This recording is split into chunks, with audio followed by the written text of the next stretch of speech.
Journey into the heart of the Amazon, where mystery and danger await. Welcome to Black Flame Amazon, the riveting radio adventure series brought to you by rumble.com/c/GAR and Lost in Brazil. Join world-famous explorer Harold Noyce and his daring companions as they trek through the dense jungles of South America, facing wild animals, cunning foes, and unexplored lands.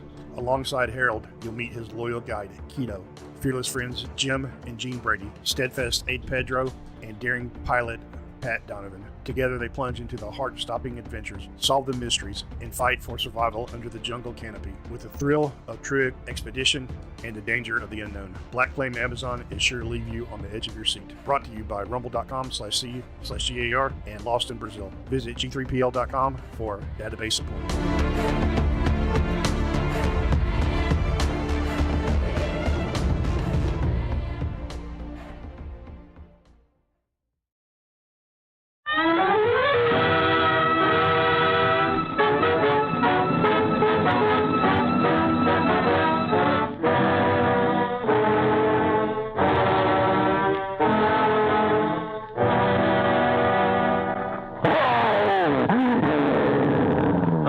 Flame of the Amazon, featuring Harold Noyce, world-famous explorer in person.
At the head of a party, Mr. Noyce is pushing up country toward the sources of the Amazon River into the wild jungle lands of faraway Brazil.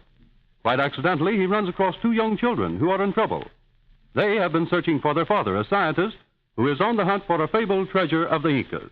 This scientist has been taken prisoner and held in a remote Indian village at the instigation of a renegade white man named Butch Grogan. This Grogan is a villain, having stolen a treasure map and a valuable paper on which is a secret code by which the map may be translated. Not yet satisfied, Grogan kidnaps the little girl, Miss Jean Brady, meaning to use her as a method by which he can compel her father, James Brady, to lead the way to the treasure. Mr. Noyce learns where Miss Jean has been hidden, and with the aid of an amphibian aeroplane, goes to the rescue, succeeds in getting the little girl aboard just as the Indian warriors come yelling to the river's edge. At this moment, the cabin hatch on the plane has been closed, and Mr. Noyce has just told Pat Donovan to get into the air as quickly as possible. But the river, a little stream flowing into the Amazon, is narrow and tropical trees hang out over the water. It's a tense moment.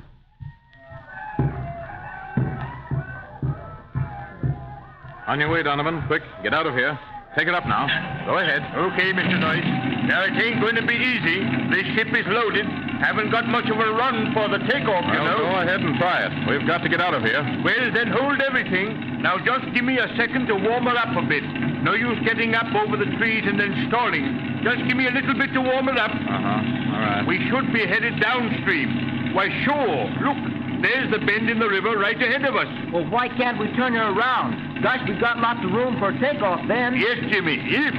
But we had to just guess at it when we set her down here. We didn't have time enough to do anything else.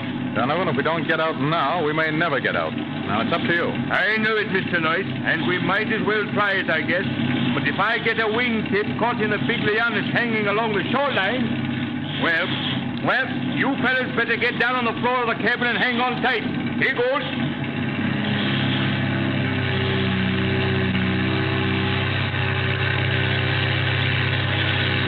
Gosh, she's heavy, all right. If we just had a little more headwind. But in this jungle, you've got... Look out, Pat! Look out! Up ahead! The canoe coming out the middle of the river. Oh, nuts, we'll hit them. The pontoons, we can't leave the surface before we're on them. A trick, by Joe. Cut the switch, Donovan. Hurry, man, we can't run that canoe down. Okay. Don't you see? It contains children, just little children. A trick, Mr. Noyce? What do you mean? See? Mr. Grogan again pulled a fast one. Notice that canoe has no paddles at all. Someone put the Indian children into that dugout and pushed it out into the stream. Grogan did that. He knew we wouldn't run them down. Gee whiz, Mr. Noyce. He uses little children to stop us. He knew this ship couldn't rise off the surface of the river until it got a good run. Yes, the canoe with the children. If we wanted to get into the air, we'd have to run into that canoe. Yes, sir. And you know what would have happened? Oh, well, Mr. Noyce, I guess Gene and me, we'd just as soon do anything than use little children like that to save our lives. I'm glad to hear you say that, Jimmy. We seem to agree on a lot of things. Hurting, maiming, or drowning even little savage Indian kiddies. Oh, you're right, Mr. Noyce. That's out. But now what do we do? I don't exactly know, but we might as well get prepared to put up a fight. It's the only way we can deal with Grogan. Yes, but where is Grogan? He isn't showing his face. Look over there among the bushes, eh? In behind every tree, a wild, woolly Indian, but no Grogan. Grogan knows better than to show his face. That bird is yellow, Mr. Noyce. Pure Yes, yellow. He certainly is. Anybody that would pull a stunt like that, shove a canoe load of helpless little Indian children out in front of whirling propellers, he's a yellow coward, all right. Gosh, Mr. Noyce, if we could only turn this bus around, head her downstream, why then we could make it. Say, I got an idea. We've got a rope in the cabin here. Listen, there's a little eye bolt on the roof of the ship. You mean that little round thing they used when they were loading this ship and unloading it from the steamer? That's the one. Oh. And we could tie the rope through that iron thing, and then we could get the other end tied to a tree on the shore. Well, now, say, that would do it.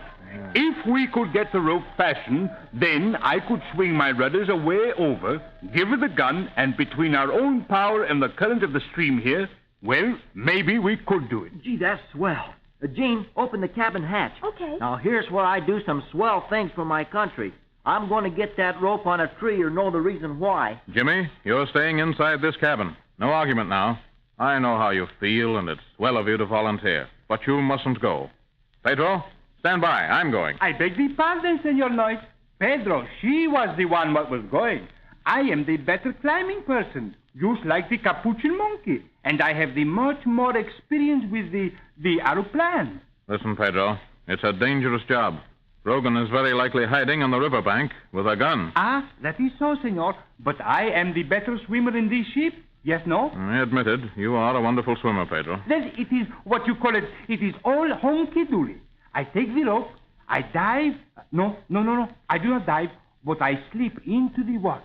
Yes, very, very quietly. And I swim like everything to the riverbank under the water, you see? Then I tie the rope and bring the other end back, and then... Yes, I see. It's a dandy idea, Pedro. But it won't work. Too late. Too late. But I can go now, quick like everything. Oh, Mr. Noyce, look. Canoes. Dozens of them coming up the stream. I know, Miss Jean. Just saw them a moment ago. That's why I just told Pedro it was too late. Ah, si, senor. And now, even if we do turn those other way, we cannot get past these canoes. Oh, senor, Yeah. look. These canoes, senor, they do not have the little children. It is warriors, senor. We are fighting warriors. What matter how we fight? Oh, it's not the fight I'm thinking about. I don't want this plane damaged. Donovan understands. Yes, sir. Now, if we try to get past those dugouts, we may strike one with the propeller blades. They'll snap just like a broken match. Propellers don't stand much rough work, you know. Wait. I'd sort of expected this. Here comes a messenger from Grogan. An Indian warrior, and he's carrying a stick with a white handkerchief tied to it. Yes, he's Grogan's messenger. Indians, as a rule, don't use white handkerchiefs, so you can figure Grogan is in on this. There he goes into the water. Gee, He didn't dive in. He just sort of waited and then he slid in. He's got something white in his teeth, too. It's probably a written message from Grogan. We'll soon know what Grogan has in his mind, and he no doubt has plenty. Say, I know. Let's grab this Indian messenger when he gets here. What good would that do, Jimmy? Listen, son. You don't double-cross the flag of truth. A true white man never does. A white flag always gets protection. Understand? Oh, heck, Mr. Noyce. Excuse me. I knew that well enough, but, well, I guess I just got excited. I know it. All right, Jimmy. Now open the hatch, and Pedro, you reach out and get that message. I'll just keep this rifle trained on the riverbank, just in case Grogan tries to get in some more dirty work. Oh, say, Mr. Noyce. Yeah? The ship is drifting with the current and edging toward the bank. Now we'll get our wings or pontoon stuck at any moment. Yes, and so much the better. But listen, Donovan, is there anything you can do to disable this ship? You mean put it out of commission for good? Well, sure, we can set fire to it, but what... No. We need this amphibian. We don't dare destroy it. But can it be disabled temporarily? Oh, sure, Mr. Noyce. A lot of ways to do that. Well, then get busy and fix it so that Grogan can't get her away from here. Fix it so the damage doesn't show on the outside. You see what I mean? Oh, yes, I get you. I'll just take out a couple of little gadgets. Yes, and be sure to hide them where you can find them easily at a moment's notice. Well, now, you just leave that to me. You know, I haven't been around these ships for all these years for nothing. I'll fix her so that the only person who ever gets her perking again will be Pat Donovan in person. That's the stuff. Senor, here is the little love letter, senor. Look, the Indian, he's amscrade back home. Very much afraid of this aeroplane. Yeah, let me have it, Pedro. Oh, Mr. Noyce. Yeah? Now, here. Hold this flashlight so as I can see to cut this wire to the magneto. Okay, that's most important. Here, Jimmy, you take that message and read it out loud, and hurry. Well, let's see here. Gosh, he doesn't say very much. Listen to this. He says here, Noyce, you're licked, and you know it. Better give up quietly and get everybody ashore from that ship right away. And you, he spells that word in capitals, Mr. Noyce. Yeah. And you come last, and no monkey business. Now, we've got you covered. Leave your guns in the cabin and get a move on. That's all of it, Mr. Noyce, and he signs it Grogan. Yeah, he didn't even have to do that. I'd recognize that kind of letter without a signature. Well, okay, Mr. Noyce. Look, Yeah? I got here just 2 little pieces of wire. Now, if anyone finds out where they were cut from, well, then I'm crazy. Splendid. This will put a damper on Grogan's spirits. Now, look, I'm just going to bend these wires into a thing just like a hairpin and stick it in my hair. Even though they search me, they'll never find this wire. All set, then. We might as well get ashore, everybody. Oh, Mr. Noyce, couldn't we sort of put up a scrap? We still got the ship and the guns. A man who is wise to the jungle quickly recognizes when the cards are stacked against him. A scrap, as you call it, would be the most dangerous thing we could do. We're outnumbered at least 100 to 1. Yes, Jimmy. We'd better do exactly as Mr. Noyce says. He knows best. Si, senorita. And the senor will get the wiggle on and fool the Grogan man. So don't worry. We will get out of these messes all right, okay? You betcha my life. Well, Mr. Pedro, if you can smile through this, guess it won't hurt me to try it. That's the stuff, Jane. But come on now. Get your guns out of the holsters. Oh, better yet, leave holsters and all. Jimmy and Jean, you two go first, together, and we'll watch. Okay. No time like now, I guess. Well, we're on our way, Mr. Noyce. Come on, Gene, let's jump. So long, Mr. Noyce. We'll be seeing you.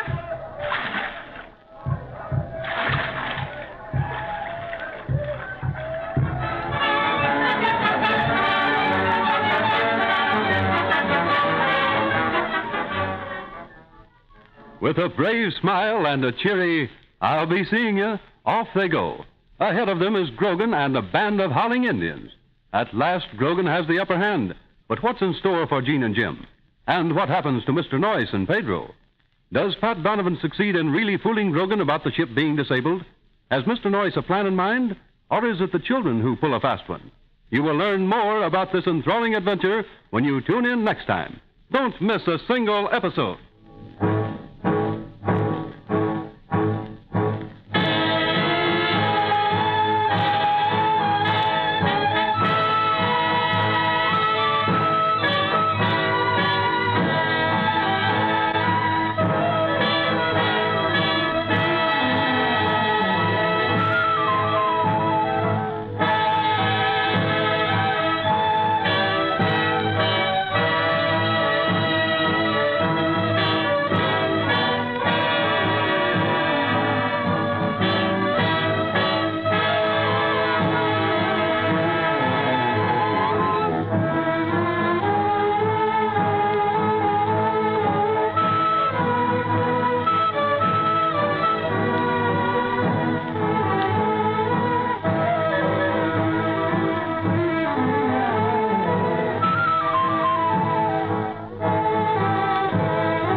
Black Flame of the Amazon, featuring Harold Noyes, world-famous explorer in person.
In the preceding chapter, at a word of command from Mr. Noyes, Pat Donovan attempts to lift the aeroplane into the air and away. But the river is narrow, the banks a tangled mass of lianas and mangroves. They might have gotten away safely if Butch Grogan hadn't pulled a cruel, dirty trick. As the big amphibian taxis upstream in a takeoff, suddenly a native canoe darts out into the river, right ahead of the whirling airplane propellers. And believe it or not, the canoe was filled with little Indian children. Grogan knew that Noyes and his party wouldn't take the risk of running into that canoe, even to save their own lives. The plane shuts off its motors and comes to a standstill. The canoe is safe. Grogan then sends an Indian messenger out to the ship with a message ordering all aboard to come ashore at once. Mr. Noyes decides that it is best to do as ordered. And now, in the meantime, in a little hut at the far end of the village, sits Grogan and his rat-faced partner, Limey Scroggins, a Cockney Englishman, as big a rogue as Grogan ever hoped to be. They are studying the secret code. All right, Limey. No use arguing. It's right here, ain't it? Yeah, but blimey, Boots, you can't get no head or tail out of that map and the bloomin' secret code. That's a laugh, it is. A secret. Well, we can't make no sense out of it. I know. What are you shooting your mouth off about? Ain't I doing the next best thing? I got Noyes here. But why bring that blighter here? Exploring Noyes and his outfit. They're going to get us, you and me, into trouble, and mind what I'm telling you. Oh, crawfishing, huh? Afraid of your neck. Why, you little squirt, for 2 cents I'd not... Oh, you would you? I don't think so. Grogan, you don't scare me, not one little bit, you don't see. I'm the blighter that knows where old man Bright is hidden, and don't you be forgetting it. It was me that arranged it with the Indians. Yeah, I should have handled that myself. But you didn't, did you? No. It was a dirty piece of work, and you thought better to leave it to me. So without me, Butch, you can't ever find that Inca temple. You can't even find the Black Flame, but I can. All right. Well, skip it. You get in my hair. Always so sure of yourself. Here, listen, Butch. I'm your partner, ain't I? We goes even on this treasure 50-50 like partners shoot. But I'm warning you, no good will come out of this here stunt you're pulling with that Noyes fella. The Brazilian authorities knows him. He comes up country here with their permission. I know. They watch out for him because he works in cooperation with the Brazilian government. Oh, yes, and if he passes out of the picture, we'll have a flock of Brazilian soldiers up here nosing around looking for him. And if they finds us, the game's up. It bloomin' well is, I tells you. Okay. Then what's on your mind, big shot? No rough stuff with Noyes, see? Get him and his party back down the river out of the way because we don't want no trouble with them. You're as dumb as they make 'em. Look, what happens if we send Noyes back down the river? Why, he warns the Brazilians right away and comes back up here with 'em, leading them personal, I tell you. All right, what about it? We got the bloomin' treasure in the airship, ain't we? We can get back in the coast before the Brazilians ever get anywhere near the Inca ruins. Now, that's what you think. But that treasure ain't just sitting there waiting on us. The main thing is this map here. Now, tell me, does that mean anything to us? Of course it don't. It's a ruddy monkey's puzzle, that's what it is. Yeah, and this secret code. It looks like a child picture drawing with funny marks. Yeah, and a lot of dizzy signs printed on it. Can you read it? Now, I tells you, I can't read it, but the old man Brady can. And if we was to up off and get old Brady, well, don't you see? Ah, listen, you... Yeah, now, none of that, Boots. Got about enough of your lip, and I'm in on this racket, see, and I'm staying in, and Mr. Butch Grogan is going to like it or to lump it. All right, then. I'm going to handle this in my own way. You may know where Jim Brady is hidden and all that, but I can easy find out without you. Oh, you means then that we split partners now? Suits me, Grogan. Suits me all to pieces. You go your way, and I'll go mine. But I'll get to the Inca ruins first, and I won't have no Brazilian authorities trampling on me heels. Pipe down and let me get a word in. Look now, it takes both of us for this, and we need them 2 kids. Old Brady is stubborn as a mule, and he won't do a thing about guiding us to the treasure. Yeah, he die first. Yes, but a little of the old Indian stuff, you know, Boots. The Antille medicine, that usually makes him speak up. No, not Brady. I know him too well. Now, our only hope is to get them 2 kids. Once we have them, old man Brady'll do anything, 'cause he thinks the world of them 2 kids. Yes, and speaking about kids, look yonder. A girl and a boy just coming up from the river into the village street. The old witch doctors are bringing them. Yeah. And Noyce and that man of his, Pedro. Hey, look, Limey. Yeah? I'm handing that part over to you. Mm-hmm. It's up to you to see that they're kept out of my way, see? Oh, I'll get you, but no dirty work, but at least not until we get our hands on the actual treasure. Yeah, okay, that suits me. That'll be soon enough. Now then, I'm going to try and bluff the kids and the pilot Donovan, see? Yeah, especially the kids. If they're as stubborn and bullheaded as their father, we got to use kid gloves, see? Yes, and you're the one that can do it, Boots. Look, partner, I'm bloomin' sorry I got the wind up. I just lost my temper. No hard feelings, Oh, that's all right. Yeah.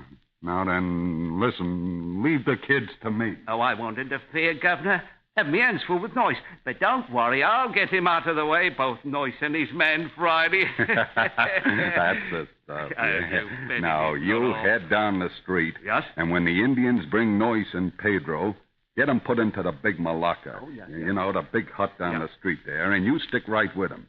Right. And you better have a few Indians help you keep guard. All right, now get going. Okay, Get going. I'll be back after I get Noyce all fixed. Here they come. Look at that young lad. Butch, you're going to have a handful, all right. I'll be seeing you, Butch. Jimmy, there goes Scroggins now. Yeah. Now, if that's his partner, Butch's taste must be all in his mouth. He's cruel looking, even more so than the witch doctor here. Come on in, you 2. Why keep me waiting so long? Huh. A nice way to treat a man who's trying to help you. Tisai hupa hatua. More tisa hupa. Imani kai bak tuan. Go on, get going. Hupa hatua. Pitaya pane, imane panika. Hupa hatua. Why send the witch doctor away? Fact is, maybe Gene and me, we sort of prefer him rather than you. At least he's a savage and doesn't pretend to be a white man. There you go, blowing steam off again. Listen, kids, I'm trying to help you. I've known your father for a long time. That's the worst part of it. You were supposed to be his friend. And look what you did. Stole his treasure map and made him a prisoner. I had a reason for that. I was part of that expedition, wasn't I? I had a right to a share of that treasure. But no.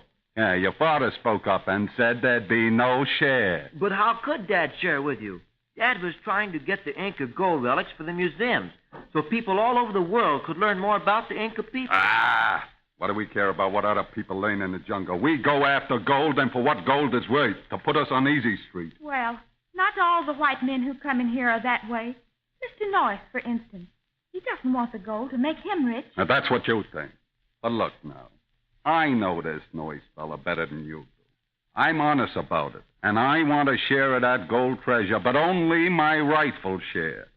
Maybe Noyce hasn't said so, but he'll want his, too. That is, if I let him. But I ain't. And what do you mean to do with Mr. Noyce and Pedro and Pat Donovan? Now, Donovan's a pilot, and he's going with us. We need him to handle the ship. Okay. But about Mr. Noyce and Pedro. That Noyce, he's nothing but a meddling busybody, and he's sticking his nose into things that don't concern him at all, and this time he went too far.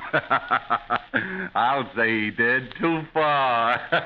Listen, Mr. Grogan, you don't mean... You leave all that to me, young fella. I said I'd take care of everything, and just to show you that I'm on the level, here. Here's a secret code. I admit I can't understand it. I need your help. But to show you that I mean to be on your side, here, you take it. Well, okay. But now what do I do with it? It isn't any good to Gene and me as long as you have us prisoners. I'm glad you understand things. You're right. That secret code ain't much use to you unless I say so. But now, let's get together and look at these marks in the middle of the page. You know, I don't get them. Well, only Jimmy and me understand them. We wrote them, and even our daddy couldn't read them. Good. Now, what do you say? I got a pencil and paper here, and you read what it says there, huh? Tell me so's I understand. And then I'll write it down here, and we can get going. But wait, Mr. Grogan. We just can't read this right off. All right. No great rush. Take your time and just start studying right now. I see they're bringing Donovan up the street. But you two go ahead and study.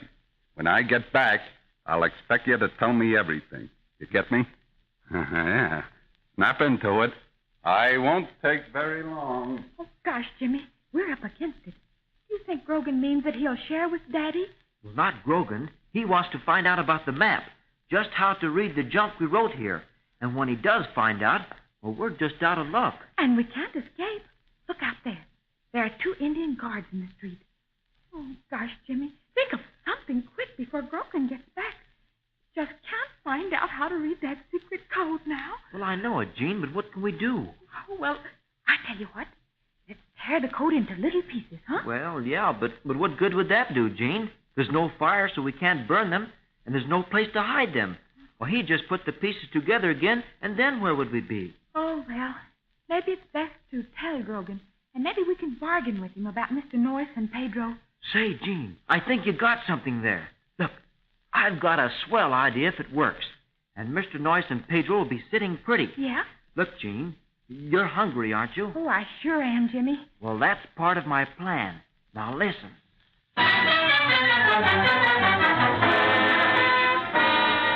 A plan, eh? So Jimmy has a plan. But what has Jean got to do with it? Why did he ask her if she was very hungry? Butch Grogan is out of the hut for the moment, and when he returns, he expects the children to explain all the secret writing on the code. But will Grogan be disappointed? And if he is, can you guess just how disappointed he'll be? If you listen in at this same hour next time, you won't be disappointed, for there's surprises in store, lots of them. So don't miss it.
of the Amazon, featuring Harold Noyes, world-famous explorer in person.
In the last chapter, you heard the story unfold how Mr. Noyes, endeavoring to befriend two children who were stranded in the Brazilian jungle, finds himself in the clutches of an infamous white renegade named Butch Grogan.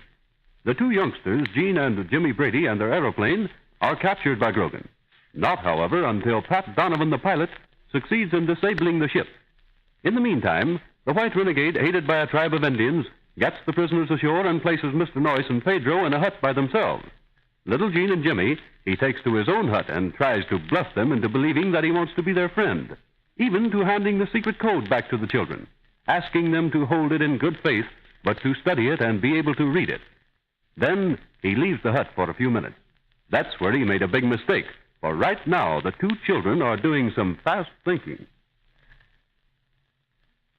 Gene, go to the door and look out, see if you can get a line out of Grogan. Hurry. Okay. Say, I see him. He's away down at the end of the village street. Donovan's there, too. A couple of Indians have him a prisoner. Hey, what's Grogan doing? Keep watching while I get things fixed here. Well, Grogan's still standing there. Donovan's pointing to the river. They must be talking about the airplane, I guess. Oh, there they go. They go into the little hut. The Indians are standing outside the door.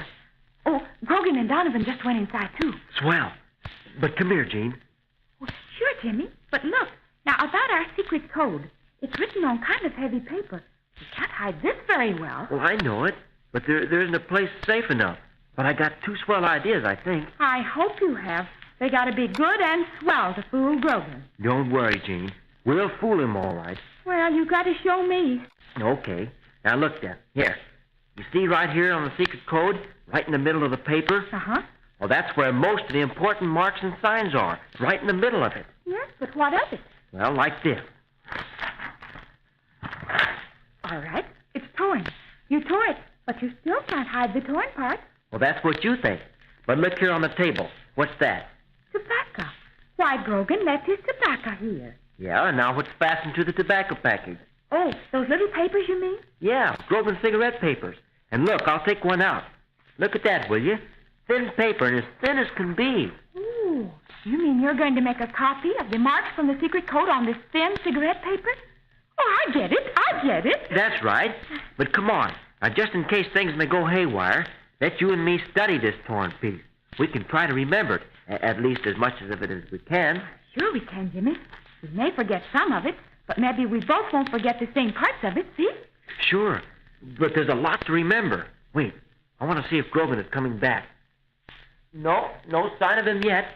Well, I guess we got lots of time to do what we got to do. But what you going to write with, Jimmy? Pencil. I got a little stub. I always have one. I like pencil stubs. They don't take up much room when a fellow's exploring in these jungles. But listen, Jimmy, I don't see how you're going to get rid of the little piece of paper you tore out. Grogan will find it no matter where you put it. Oh, no, he won't. But just you keep watch at the door while I do some writing on this cigarette paper. Oh, okay. But I can stand right here at this table and watch the street and you, too. Go ahead. No one's coming. Just the 2 guards outside our door. All right, Jean. I'm just about finished. Now you can help.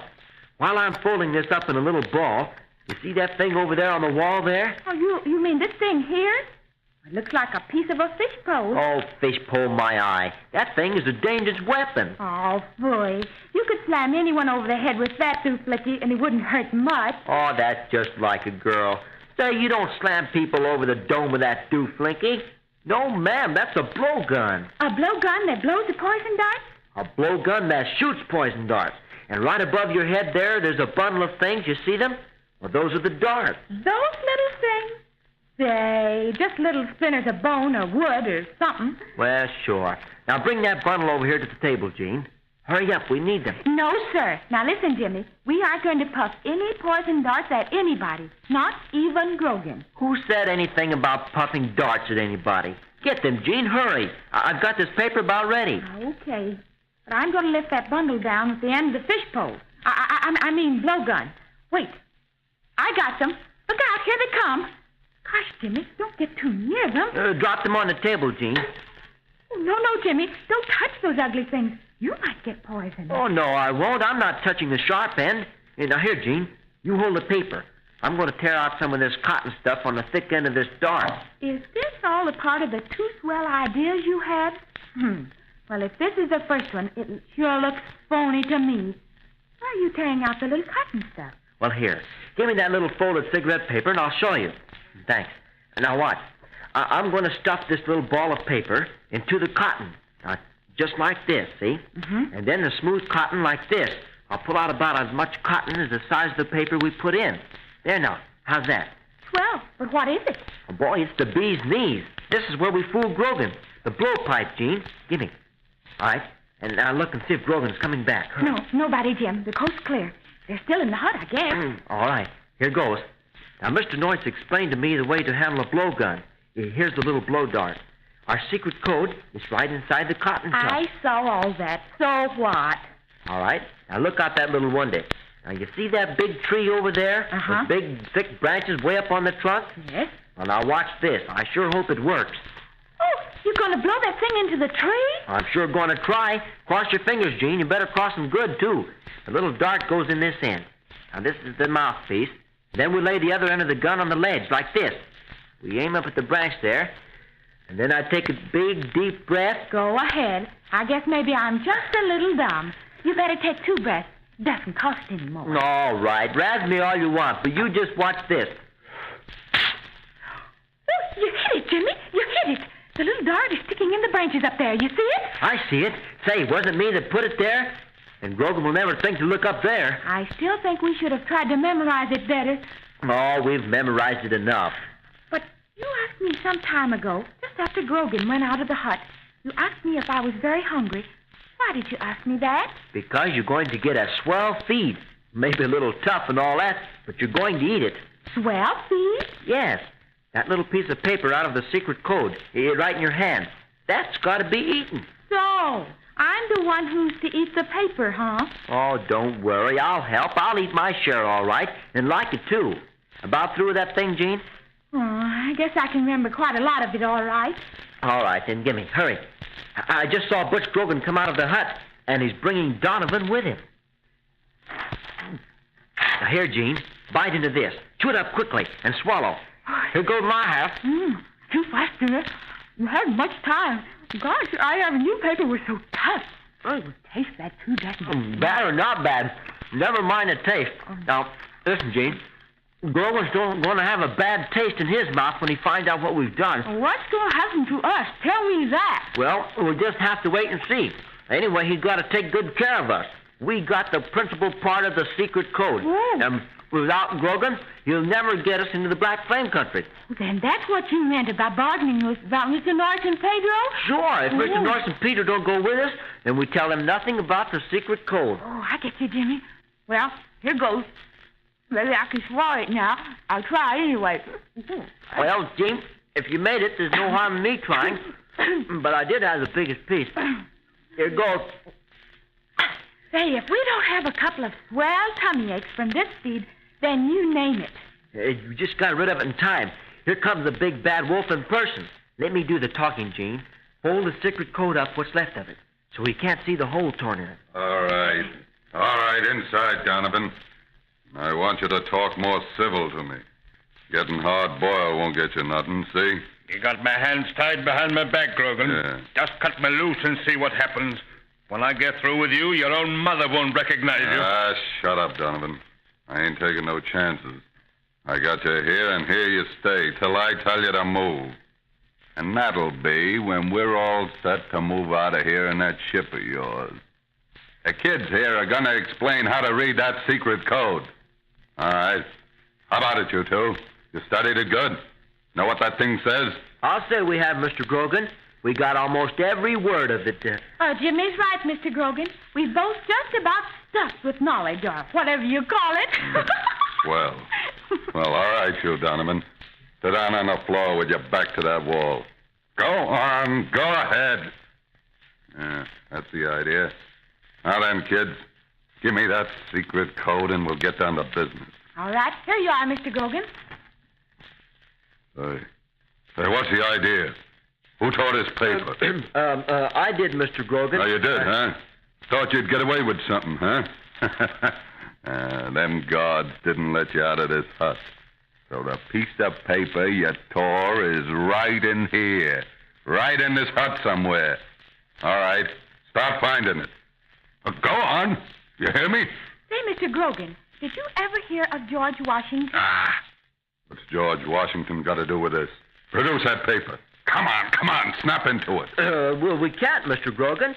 Me and Gene, we're just like Mr. Washington. We cannot tell a lie. We ate and swallowed the paper. Ate the paper? The main part of it? Are you...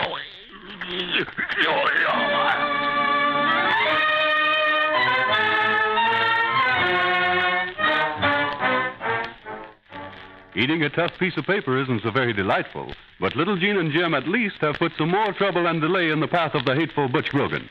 If only Grogan knew that right outside, sticking in the tree branch, high up above the hut, there's a copy of that precious code. Well, will he find out? And what happens now? Grogan is furious, almost choking.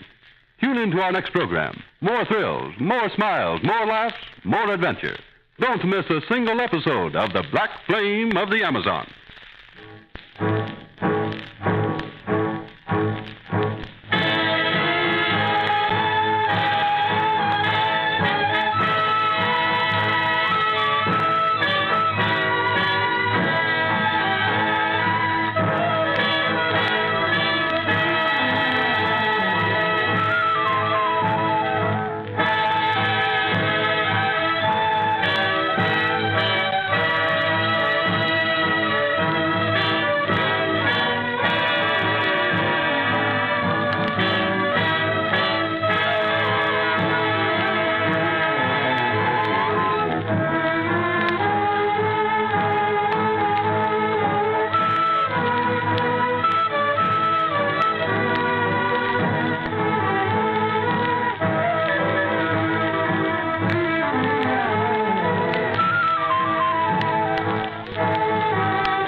Black Flame of the Amazon, featuring Harold Noyes, world-famous explorer in person.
Far up the mighty Amazon River, two youngsters, while searching for their father, a famous archaeologist, become stranded in a remote part of the Brazilian wilds, owing to an accident to their amphibian plane which carried the party. Mr. Noyes, the famous explorer, comes to the rescue of the children, but inadvertently becomes involved in an Indian uprising, aggravated through the wiles of a pair of white renegades, Butch Grogan and his partner, Limey Scroggin. Mr. Noyes, Pedro, the two children, and Pat Donovan, the pilot of the plane, are taken prisoners.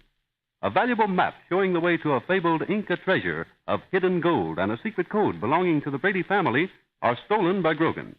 The children, however, manage to gain access to the secret code and destroy it. Grogan is furious, and in order to compel the children to make a new code from memory, he threatens torture, anthill torture. Right now, the children are with Mr. Noyes in a little Indian village prison hut. But he wouldn't dare, Mr. Noyes.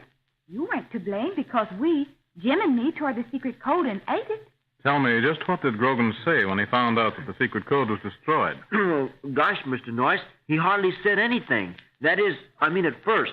He was just so mad he couldn't talk. I'll say, his face was as red as fire, and he just sort of sputtered.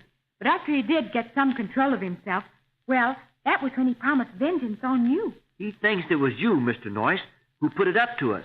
He thinks you told us to destroy the code. Uh-huh. And then he decided to make use of the anthill, eh? Yes, that's Mr. Grogan, all right. But what is this anthill thing, Mr. Noyes? Must be terribly awful or something. Just as I said, it is perhaps one of the most cruel forms of torture known today. An old South American Indian custom. Have you ever seen it, Mr. Noyes? No. That is, the actual procedure of torture. But I have seen the dismal picture of what was left after the torture party. But let's not talk about it. But you can tell us what happens. Why do they have to torture people? It's practiced, or has been practiced, in nearly every country. Even in our own country, we had several forms of it. You know how they burned witches at the stake back in the old days? Oh, yes, sir. And wasn't that awful?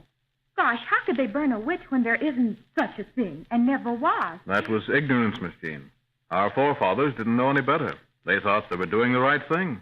It's the same right here in the jungle in Brazil. You mean it's just ignorance among the Indians? That's all. Even the North American Indians practiced all kinds of torture until they learned differently. Civilization brought on the change for the better. But this Grogan, he's a white man. He ought to know better. Can't be just ignorance with him. With Grogan, it's greed. Even among the white races, there are men who get so greedy for gold that they stop at nothing. Grogan is a white man who has slipped back in the scheme of things. I'll say he slipped so far back that he's worse than any savage in the jungle. Just the same, Grogan may think twice before he tries any dirty work. Well, I still don't know what is meant by an anthill torture. All right, Jean, I'll tell you. This jungle is just full of ants. Countless billions of them. All sorts, all colors, too, and all sizes. But do they attack human beings? Certain species do. The soldier ants, for instance, they're carnivorous. But why are they called soldier ants? Because they're fierce and because they're fighters? That's exactly the reason. The soldier ants are divided into two distinct classes, the officers and the common soldiers. The soldiers are about 1/3 of an inch long, but the officers are larger, about half an inch long. Half an inch long? Gosh, those are ants what are ants. No wonder they're called soldiers. Perhaps the main reason that they're so named is because of the way they travel. When migrating or changing location, they march like soldiers in a long column. The soldiers in endless rows, about 20 abreast. Do you mean, then, that they actually march? March, yes. In beautiful formation, too. And, strange to say, the officer ants are in single file alongside the main column, but about 4 or 5 inches to one side. Why, just like regular soldiers in a regular army. Just the same. And one more feature that distinguishes an officer ant, he has an enormous head with a vicious pair of strong pincers, just like wire cutters. Gee whiz. It must be an awful sight to see an army of soldier ants on the march, isn't it? A long string of them, maybe hundreds of yards long, too. Jimmy, 100 yards isn't anything. Why, there are records of soldier ants in columns up to 3 or 4 miles long. Jumping Jerusalem. 3 or 4 miles long? And millions of them? Gosh, excuse me, but I don't want to see anything like that even. No, it's a good thing to keep as far away as possible, for they stop at nothing. They will attack animals and men without any provocation, eat anything in sight. They'll enter a village and eat everything in the form of flesh that cannot escape. Vermin, snakes, mice, everything. And nothing stops them, I suppose. Nothing. Let me say that the strangest, almost unbelievable thing happened right in my own camp up in the Wapis country. Pedro here was the first one to bring warning that we were in the path of the soldier ants. You remember that, Pedro? Si, senor. Pedro, she would not forget that. No, never. Pedro, she was even see soldier ants in the sleep. She was dream of ants. She was have the what you call the night horse. No, night horse. No, that is not the word. Not the night horse. Maybe you mean nightmare, Pedro. That is him, isn't it? The nightmare. Pedro, she was get up in the middle of the black night and holler like the very Sam Hill. These soldier ants, they are the very bad ones. But the strange thing you saw, Mr. Noyes, what was it? Well, to make a long story short, we had just finished the evening meal, getting the dishes cleaned up, when Pedro came bursting through the undergrowth into the little clearing. He was hollering, "Ants, formigo, soldados, plenty much ants, senor." And I suppose you am straight away from that place. We certainly did. We took all our duffel out of the harm's way and then came back to watch. Our campfire was just a nice rosy red, bright embers. And the fire was directly in the path of the ants, and they never swerved an inch. You mean they went right through that hot fire? Right through it, row after row after row. On they came, right into those red-hot embers burning to cinders, until the little charred corpses piled up so high they smothered the fire. And then the countless millions in that vast army that followed crossed over in perfect safety. The fire had been put out by ants. For the love of Mike. And these are the ants that they use in this anthill torture stuff? Insects without fear? That's right, Jimmy. The savages take the victim who is to be tortured, carry him to an anthill, dig a big hole in it, and put the victim in the hole, usually leaving his head out above the ground. And the angry ants, I suppose, just swarm all over the victim's head. Yes, biting and stinging until finally the sufferer reaches the limit of endurance. Oh, and that's what Grogan has in mind. Oh, Mr. Noyes, I just hate that terrible man. I just hate him. Oh, there now, Miss Jean. Just take it easy. I can't, Mr. Noyes.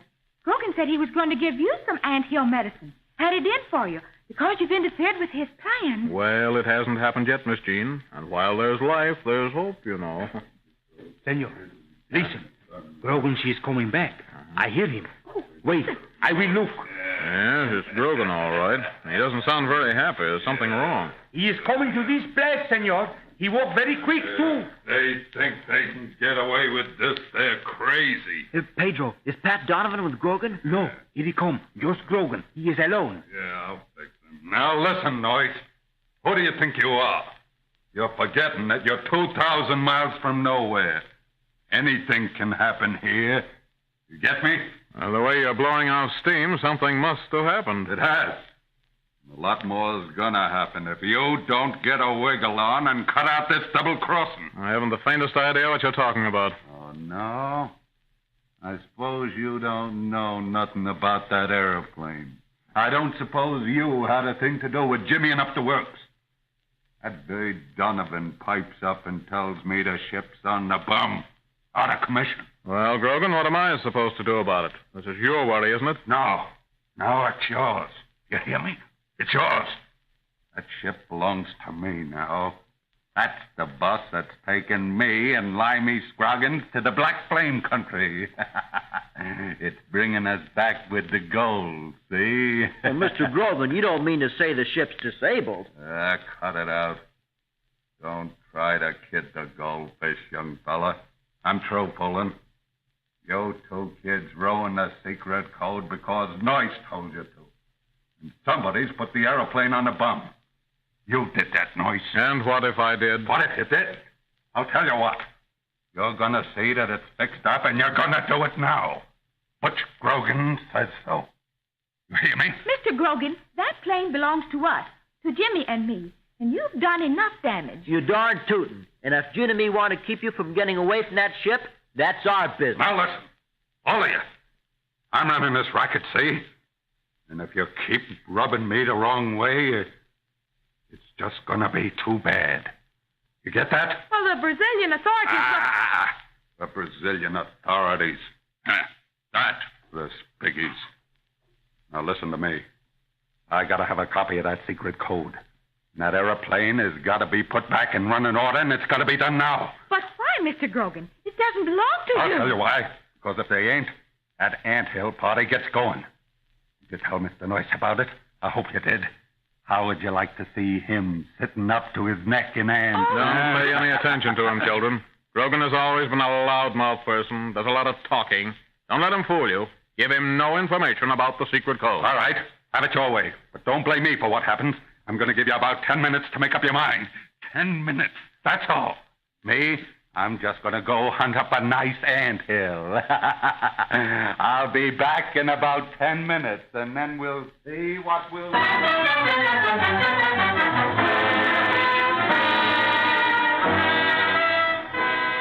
Grogan means business this time. He means to get hold of a new secret code no matter who has to suffer. And he's going to get that plane fixed up or else. In 10 minutes, he will be back. Will it be the anthill or does... But wait. Tune in on our next broadcast for another thrilling chapter of this great drama of the jungle lands in the Amazon country.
Welcome to Golden Age Radio, rumble.com/C/GAR.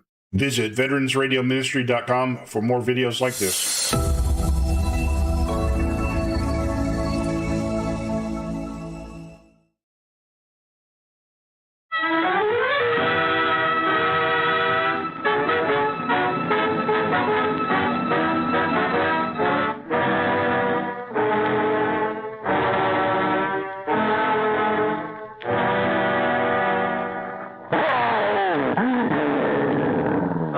Flame of the Amazon, featuring Harold Noyes, world-famous explorer in person.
You remember in the last chapter, little Gene and Jim Brady, just using a little good old ingenuity, managed to outwit the Indian guard that Grogan had placed to watch the plane in which Pat Donovan, the pilot, was imprisoned, bound, and gagged. It was a brave thing to do. But boys and girls of today are willing to try almost anything, no matter how difficult, just so they can be of help. And they often can help. Mr. Noyes doesn't know yet about the stunt they pulled. Neither does that scoundrel Grogan, but he will, don't you worry. He's going down to that airplane before long, and he's in for about the biggest surprise he ever had in his whole life. Jimmy and Gene are with Donovan now, all three of them hurrying to pull the water-soaked Indian into the cabin of the plane, and then for more plans. Plans that may make Grogan squirm and wish he had never entered the jungle. But let's listen.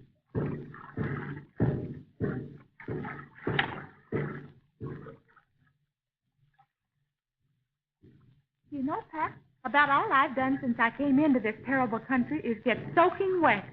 Gosh, I've been in and out of rivers so often, I'm beginning to feel like a sardine. Well, it certainly was a mighty fine stunt you two pulled.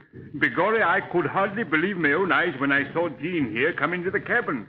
And I'll never be forgetting that. But didn't you hear us? Didn't you sort of suspicion that something was up? Gosh, it seemed like Gene and I made a whole lot of noise down there in the water. Well, maybe you thought so because you were so tense your nerves were on edge. And no wonder. Every little sound must have listened like a big noise. No, I never heard the sound until that Indian yelled. And did he yell, though? I was listening for Jimmy to give me the high sign, but I didn't hear him at all, just the Indian. Well, I wanted to yell, too. But the dirty cloth that Grogan had over my mouth, well, it just wouldn't let me. For one thing, Pat, you sure didn't lose much time getting out into the water after you did get free. I'll say. Why, Pat, you still had cords of rope around you when you dived. Yes, but not enough to hinder me, though. And I knew that Jimmy needed me help. I'll say I did. That Indian just wouldn't quit struggling, remember? Yes, yes. Well, now it seems to me that the first thing we do is put some more rope around this gazebo here. We got his wrists and feet tied, but it isn't enough. You know, them Indians are slippery customers, and don't you be forgetting it. Well, here's some pieces of rope. Too bad I had to cut it up so badly when I set you free. Oh, never mind that, Miss Jean. So we'll just use a few more pieces here and put them where they'll do the most good. Then let's all get to work. We'll all tie some knots. Well, now, Miss Jean, I wondered if you'd leave that to Jimmy and me here. We need someone to keep watch out there. Could you be getting up to the little cabin window now and watch the riverbank? Oh, yes, You know, I'm thinking Grogan will be paying us a visit pretty soon. Yeah, and when that happens, we got to be all set to welcome him and make him sort of feel at home. And how? All right. Just leave the window watching to me. I'm swell at that. I had a lot of experience lately. But, gee, I sure do wish I had some dry clothes, though. Say, Pat, how about you taking care of this Indian? I mean, you can do all the tying yourself. Well, Begorian, it's the one thing I'm good at. But what do you want to do? Well, I got some little important things to do here. First, I want to get our spare guns and ammunition from the locker. Say, will you look at this? The locker's empty. Not a gun, not even a cartridge left. Yes, I could have told you that. I lay here flat on my back, all tied up, helpless, while Grogan went through the locker and took every gun and bullet. Well, what did he do with them? Surely he didn't throw them to the river, Pat. No, he handed them out the door to Indians in a canoe. And you know, I'm thinking maybe they're up in the village somewhere. Oh, gosh, Jimmy. That about ruins all our plans. Mr. Norris needs a gun, and so does Pedro. Well, and so do I. But we'll have to do the next best thing. I don't know what that's going to be at all. Oh, I guess we're licked. Licked good and proper. Oh, no, we're not. And don't say it, Gene. We're not licked yet. Not by a long shot. Now, Jimmy, look. Where is this Scroggins man, Grogan's partner? Have you seen him? I'll say we saw him. Mr. Norris laid a swell trap for him, and he fell for it, too. He fell like a load of bricks. But that guy's dumb as they make him, Pat. Maybe Scroggins is, but not Grogan. No, sir, Pat.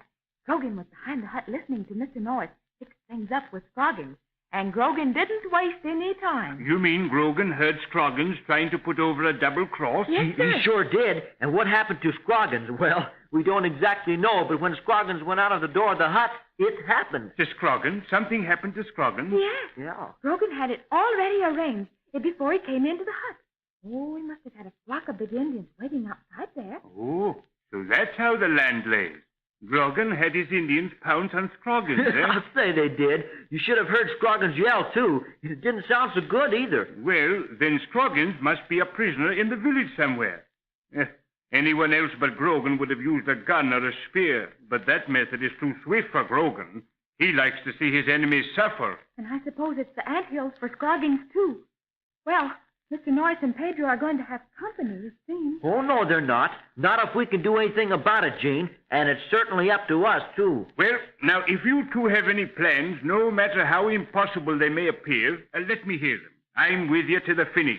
You know, I still got me 2 fists, and I can use them. Well, that's one of the reasons we swam out to this plain and got you loose, Pat. We can't do much without you. We've got one chance, Pat, and it's just one. Scroggins hid his automatic under his bedroll in his hut. That's certain, because we saw him hide it there. Yes? He came out with his holster empty. Oh, then you think we could maybe sneak into the village and get hold of that gun? Well, maybe we can, Pat, but it isn't going to be so easy. You see, Gene and I already tried it. We found some Indians there, though. Oh, yes, Pat, and they hollered at us. I guess they were telling us to get out and stay out. It sounded like it. Yes. Well, then Scroggins is a prisoner in his own hut. That's why the Indians were there. And whereabouts is this hut where Mr. Noyce and Pedro are being kept? Well, it's almost directly across the street. We sat in the hut with Mr. Noyce and watched Scroggins when he went to hide his gun. That's why we know that it's almost directly across, see? Well, how about coming up behind the hut, then, from among the trees? But that's the only way it can be done. But Grogan warned Jimmy and me that he had Indian guards all over the place. Oh, guards, eh? Well, now, that makes it more difficult. But for them, we could make it. Uh-oh. Them Indian drums are making more noise up there in the village than I ever heard before. Yeah, it's the beginning of the celebration, Pat. Grogan explained it, and so did Mr. Noyce. The anthill stuff is supposed to take place tomorrow, and tonight they celebrate the occasion. Well, then look now. If the Indians get going on this celebration, they get all hot and bothered, maybe the guards will let down a little. You mean that we might be able to do something when the dance is going full blast? Well, that's what I'm thinking. Maybe with all the noise and the drums and the shouting and the yelling, we can slip in quietly, even though we have to dress up like Indians to fool them. Well, count me in on that, Pat. I guess that goes for me, too. Well, very good. Now, this big red man here, I guess we got him nicely taken care of. He isn't going to get out of these ropes, and he won't be able to yell through all that bunch of rags. But gosh, if Grogan should come down here now, Maybe we could grab him. Oh, say, I just noticed something out there. A little canoe. A kind of dugout almost hidden in the bushes. Right across from here. Where? Oh, yes. Oh, that's the canoe that Grogan used to bring me out here.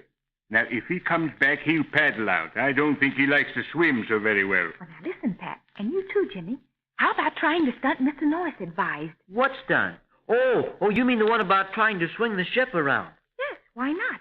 We got a swell chance now. Swing the old bus around? You mean and get ready to take off again? Sure. Mr. Norris advised us to do that, to get into the air as quickly as possible, head down the river, and warn the Brazilian authorities. But listen, Pat, we can't do it.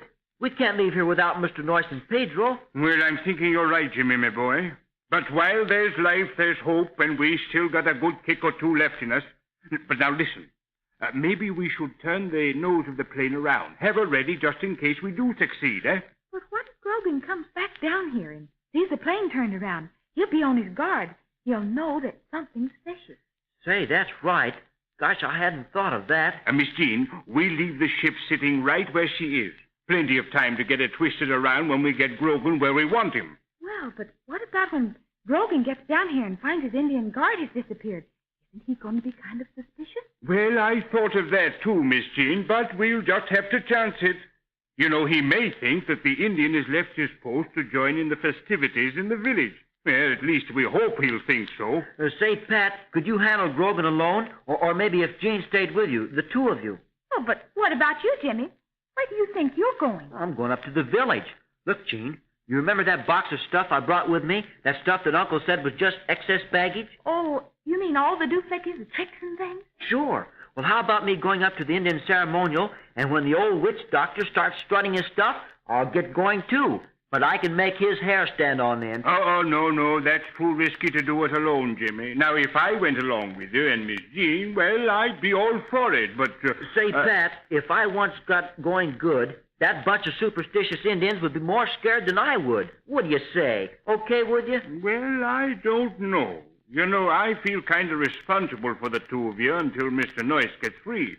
But what about the things you mentioned? What are the stunts you want to pull? Oh, just little tricks. But if I can fool the kids back home with them, think what can be done with that bunch of Indians. Say, when I get through, they'll have nightmares. And every night in the week, too. They'll be so scared they won't even go out of doors. Well, it sounds kind of good to me. Wait, hold everything. Somebody's coming. Grogan, I'll bet. Gosh, we're in luck, Pat. And it's just getting dark enough, too. Maybe we can fool him. Look, see him? Coming down the trail from the village. Yeah. Just one man. Wait till he gets nearer. That clump of trees, the big ones to the left. Do you see him now? Come on, Pat. Let's get to our battle station. Things are going to pop in a big way, and soon, too.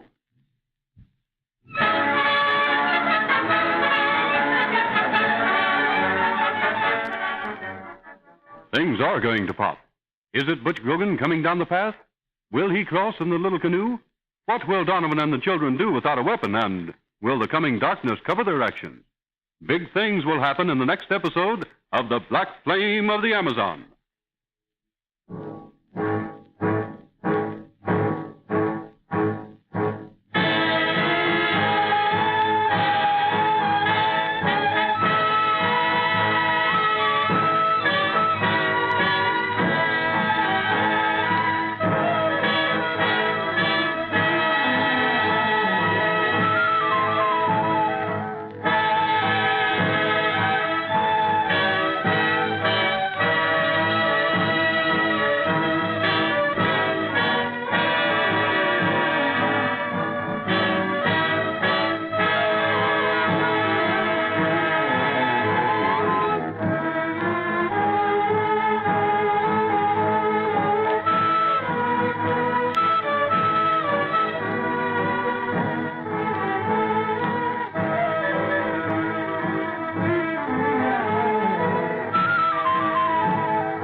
Theme of the Amazon, featuring Harold Noyes, world-famous explorer in person.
You remember how Grogan, a white renegade of the jungle, imprisoned a celebrated scientist named James Brady. Then, when his little son and daughter, heading a rescue party by amphibian aeroplane, reached the jungle, they fell foul of Grogan. He stole their secret code, the key to the mystery of the treasure map. About this time, Mr. Noyes, the famous explorer, happens on the scene and goes to the aid of the children. Harboring an old grudge against Mr. Noyes, Grogan plans and succeeds in capturing Mr. Noyes and his assistant, Pedro. The latter two are to be tortured in the old Indian fashion, buried alive in an anthill. The children, however, pluckily regain possession of their commandeered aeroplane, and with the help of the pilot, Pat Donovan, they await the arrival of Grogan, who is expected at any moment. The plan is to rescue Mr. Noyes and Pedro before morning, when the anthill torture is timed to begin. Donovan and Little Jean and Jim Brady are now in the cabin of the aeroplane. The Indian guard is all tied and gagged. Away in the distance, coming through the dim, steaming jungle, they see a man approaching. It may be Grogan. Let's listen. Now, if this is Grogan, it will be better for you two kids to get down flat on the cabin floor. Get in behind where the Indian is lying. Oh, but what for, Pat? We want to help. Why can't we? Now, it's too dangerous. I'd be too worried. I couldn't give my best attention to our visitor. And on the floor, you'll be safer in behind that Indian there. Okay. He's all tied up and he can't hurt you. We know that, Donovan, but heck, how can we see what's going on if we're hiding behind an Indian? Listen, we don't have to hide behind anything, not even a savage Indian. I know. But if Grogan has a pistol or a rifle, he may start bombarding us from the shoreline. And he's a good shot. In behind that Indian, well, any bullets coming in here, that Indian would be some protection, you see? Well, listen, Pat, we were told to always obey our elders, but listen, please. We're in this thing up to our necks, and it's our fault. Please, Pat. Please, we'll feel so much better if we get in on this shindig. We just don't know how much we can help. Oh, but you're all wrong, Miss Jean. I do know. Look, I'd still be a prisoner, all trussed up with rope and a filthy rag in my mouth if you two hadn't come to my rescue. You swam and dived in that dirty black river, and I'm not forgetting that. Never. Well, what do we do, Pat? Do we go on? Oh, now, and it isn't me that's after stopping you. Maybe I'll be mighty thankful that you did insist on being on deck. Okay, then. You're the boss, Pat. Now, wait. Where is that man now? I can't see him. Huh? I've lost him too, Pat. Well, just sort of slipped out of sight. He certainly was headed down the river right here. Say, I'll bet that was Grogan. I bet he noticed the Indian was missing, and now he is suspicious. I think you've got the answer, Jimmy. Very likely he's creeping through the bush now, edging closer. Well, we'll soon know. We'll let him edge. That's what we want, isn't it? Yes, and here's what we do then. I'm laying down on the cabin floor again. There's some rope, little pieces, lots of them. Now, when I get on the floor, Jimmy, you just tuck the ends of the rope in around me. Oh, you mean to make it look like you're still tied up? Yes, to make it look like I'm still a prisoner. Then, just before he comes out in the little dugout, You two hide. One of you under the bunk where you can be near to lend a hand. Now, Jimmy, that'll be you. Okay, Pat. Well, say, what about me? I'm still here, you know. I'm not forgetting you, Miss Jean. You've got a big job ahead of you, too. Just this. As soon as we get Grogan in here, first thing he'll do is to bend over. He sure will. Now, I'll jump up and grab him before he can reach for his gun. Jimmy will tackle him around the legs or, well, anywhere. Yes, sir. Now, there'll be a scrap, all right. I'll say there will. You know, Grogan is a big bruiser, all right, and he's strong as an ox, too. While the battle is on, Jean, you get out the cabin door, take his dugout, and get ashore. You understand? All right. I got it so far. I get ashore, then what? You hot-foot it up to the village. Now, with Grogan out of the way, maybe Mr. Noyce and Pedro can bluff their way out of the place and get down here in a hurry.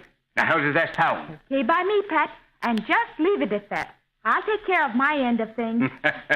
I know you will. And now we might as well get going. I'm getting down on my back again. Making a good job of it now, Jimmy. Come on. Oh, but listen, Pat. We forgot something.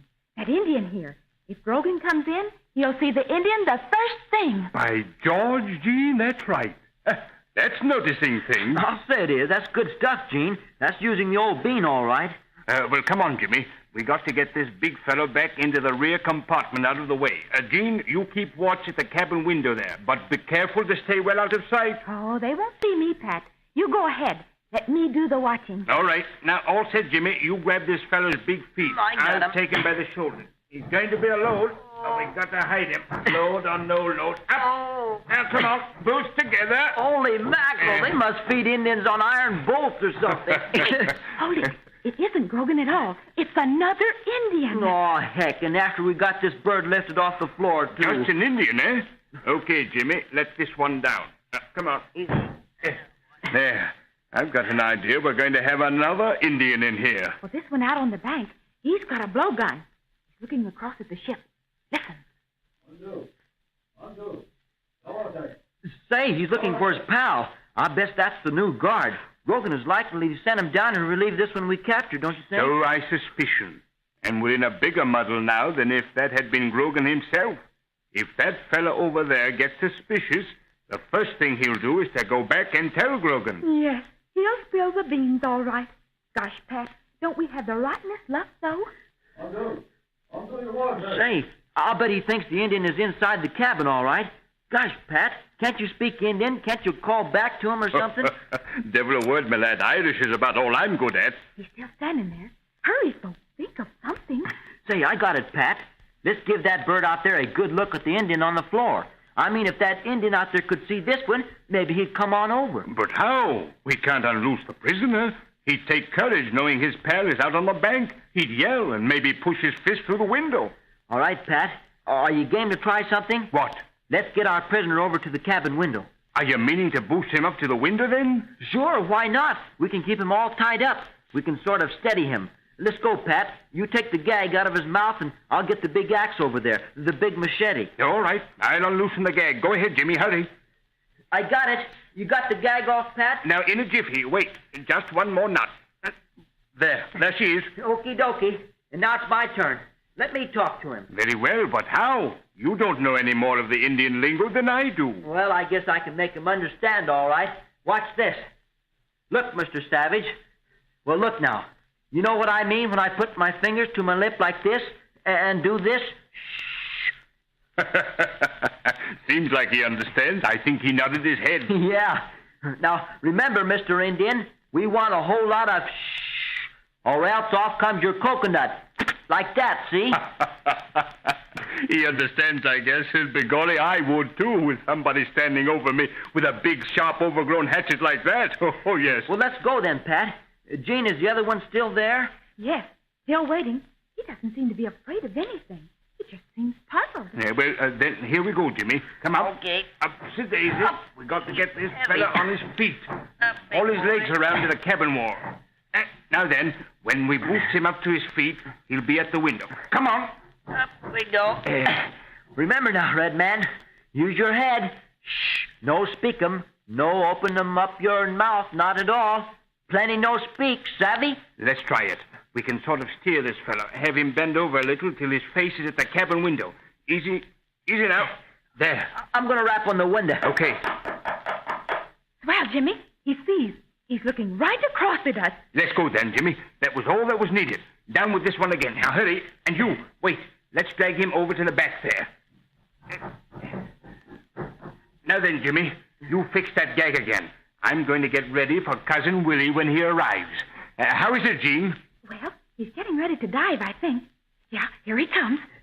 Okay, I've got this one all fixed again. All right, now. Better stand a little clear of the cabin hatchway, though. Give me lots of room to work. This one won't be half drowned, you know. He'll be as lively as an eel. But can't we help? Yes, as soon as I get a good hold on him, I'll shout. Then, Jean, there's 2 more little pieces of rope on the floor. You take care of them. Okay. We're going to need them in a hurry. All right. Listen, he's here. All right, now, I'll be in the shadow by the hatchway when he opens up. Now, I'm grabbing him by the neck or the best grabbing place I see. Easy now. Shh. Quiet. Mondo, your royalty. Mondo. I got him. I got him. Hang on, Pat. Hang on. For the love of Mike, and what is it you think I'm doing? Playing tag with him? Grab him by the hair, Jimmy. He's got lots of it. Come on, hurry. I got him. Tight, Jimmy. Here. Down on the... There. Now, maybe that'll stop you from waking up the neighborhood. You would yell and holler, you long-haired heathen, eh? Watch out he doesn't bite your hand off, Pat. Well, I got to keep him quiet. We can't have him giving the alarm. How about it, Jean? I got his feet tied, okay? Here, Jimmy, grab. You fix his hands. Turn him over on his tummy, Pat. We'll get his hands behind his back. It's safer that way.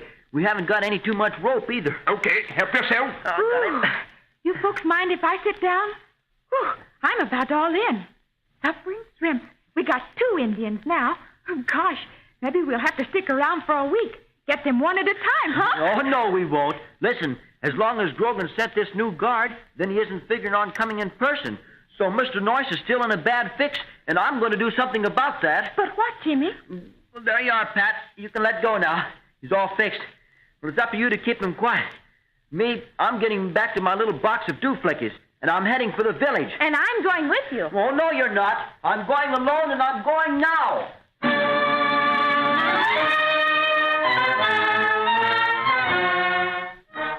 Well, that's making up one's mind in a hurry. Jimmy doesn't waste any time. What success will he have with his box of dooflickies, his magic tricks? Well, boys and girls, we will just have to be patient until our next program to find out what Jimmy does. There will be plenty of excitement, though. Jimmy alone with a band of savages, and just some magic tricks for a weapon.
Black Flame of the Amazon, featuring Harold Noyes, world-famous explorer in person.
Remember, out in the cabin of their amphibian, Jim and Jean Brady, the two children with the pilot of their ship, Pat Donovan, have succeeded in capturing 2 Indians, big savage men with blowguns and poison darts, who have been appointed guards to see that no one takes the plane. These guards are in the employ of a cruel-hearted white man named Butch Grogan, a ruthless rascal whose heart is greedy for gold. Mr. Noyes is still a prisoner in the Indian village nearby, and Pedro is with him. The Indian village is a scene of growing activity and excitement. A celebration, a ceremonial feast and dance is about to begin in honor of Mr. Noyes, who's to be tortured at sunup by the cruelest of all tortures, buried alive in an anthill, a hill of soldier ants containing millions of these fierce half-inch-long insects. All this will happen, provided Mr. Noyes isn't rescued by morning. But little Jim Brady has a plan, somewhat far-fetched, perhaps, but anything is worth trying now. Listen. But look, Jimmy, always it's been you and me. Why, we've always gone together. Gosh, maybe you'll get into trouble. There's an awful scat of Indians up there. And that's just the reason I want to go up to the village alone. One person can get by better than 2. That's what you think. But say, there's a lot of things I can do, too. Just because I'm a girl is no reason. What do you say, Pat? Well, now, I don't want to be getting mixed up in any family argument here, but I do think that girls should stay out of Indian villages as much as possible. You hear that, Jane? Pat agrees with me. Well, he doesn't agree with me, and I've got my mind made up, Jimmy. So there. Where you go, I go. Now, can you imagine that, Pat? Gosh, a fellow can't even go places now unless his sister is tagging along. Jane, you just get in my way. Oh, quit stalling, Jimmy. I know you better than that. You're just saying that. But I know. You think maybe I can't take it. Oh, no, it isn't that, Jeannie. But I don't think Dad would like it very well if he knew you were getting into danger. Okay, then. But how about you? Would he think it would be okay for you? Like fun, he would. Jimmy, it seems to me you're losing out in the argument. And after all, you know, as I understand it, Grogan isn't meaning to harm either one of you, nor me for that fact. I'm the pilot of this ship, and it's useless to him if I don't tag along. Well, I know that, Pat. But Jean and me, we're quite safe. Grogan needs us to explain the secret code. Sure, for that treasure map is just a lot of meaningless lines and things without the secret code. Well, now, that's just what I've been saying. So Jean won't be running into a great deal of danger. And another thing, it'll be company for you, Jimmy. You know, I'd like to go with you, but I just got to stick to this ship. If Grogan should come down here, I want to get my hands on him. But listen, Pat, I'm not thinking about us.